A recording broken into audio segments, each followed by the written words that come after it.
সবাইকে আমার ইউটিউব চ্যানেলে স্বাগত। আজকে আলোচনা করব ক্যালকাটা ইউনিভার্সিটি সেমিস্টার 5-এ তোমাদের ইতিহাসে যাদের ডিএসসি পেপার রেখেছো A2, এই পেপার থেকে তোমাদের আমি বড় প্রশ্নের সাজেশান তো দিয়েছি, সেই অনুসারে তোমাদের অনেক প্রশ্নের উত্তর আমি ইতিমধ্যে আপলোড করে দিয়েছি। আজকে তোমাদেরকে 3টে গুরুত্বপূর্ণ টিকা দেবো তোমাদের ডিএসসি E2 থেকে ইতিহাসে। তোমরা প্রথম থেকে শেষ পর্যন্ত দেখতে থাকো। প্রথম টিকা হলো ফরাসি বিপ্লবের জন্য পূর্ব রাজতন্ত্র কতটা দায়ী ছিল, বা পূর্ব রাজতন্ত্রের কারণে কিভাবে ফরাসি বিপ্লবের পতন ঘনিয়ে এসেছিল, বা ফরাসি বিপ্লবের অন্যতম কারণ হিসেবে পূর্ব রাজতন্ত্রকে কেন দায়ী করা হয়। এই প্রশ্নগুলো নানা রকমভাবে প্রশ্নটা ঘুরিয়ে আসতে পারে। এটা 2022 সালে এসেছিল। তোমাদের জন্য এবছর এই প্রশ্নটার উত্তরটা খুবই ইম্পর্ট্যান্ট। তোমরা খুব ভালো করে প্রথম থেকে শেষ পর্যন্ত উত্তরটা লিখে নাও।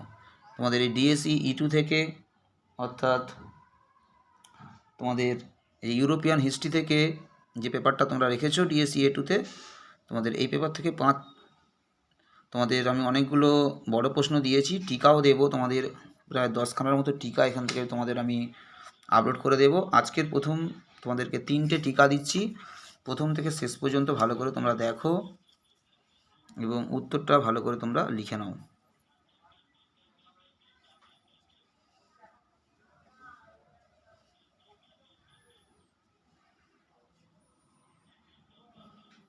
প্রথম টিকা পূর্ব রাজতন্ত্র ফরাসি বিপ্লবের জন্য। এর পরের টিকা তোমাদের দেব মেটারনিক ব্যবস্থা। পরের টিকা তোমাদেরকে দেব মেটারনিক ব্যবস্থা।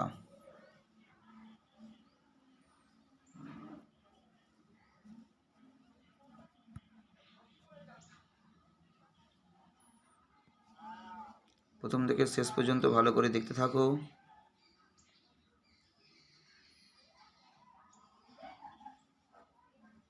প্রথমে ভূমিকা, এরপরে উদ্দেশ্য, এরপরে প্রয়োগ,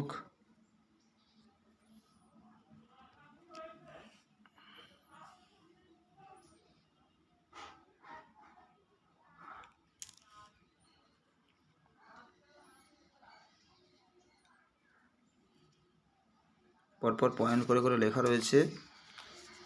বৈশিষ্ট্য,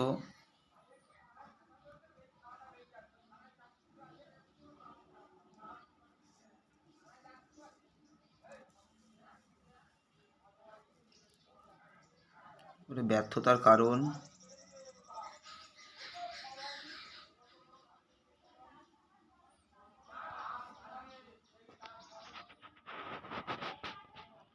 এইভাবে তোমাদের পরপর টিকাগুলো তোমরা দেখতে থাকো।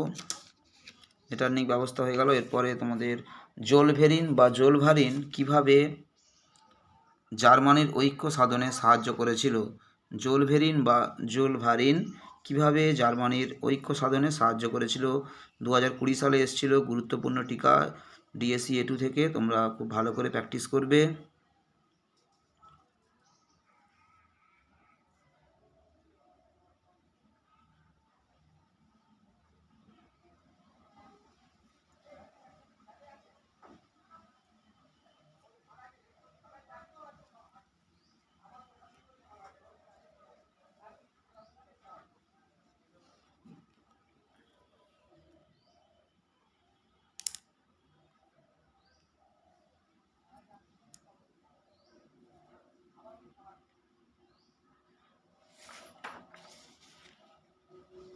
যারা ইতিহাসে পিডিএফ চাও তারা অবশ্যই নোটসের পিডিএফ চাও 5 নম্বর সেমিস্টারের বিভিন্ন পেপারে ইংলিশ সহ, তোমরা অবশ্যই আমার সাথে ফোনে কন্ট্যাক্ট করতে পারো। আমি খুবই সীমিত মূল্যে পিডিএফ দিয়ে থাকি।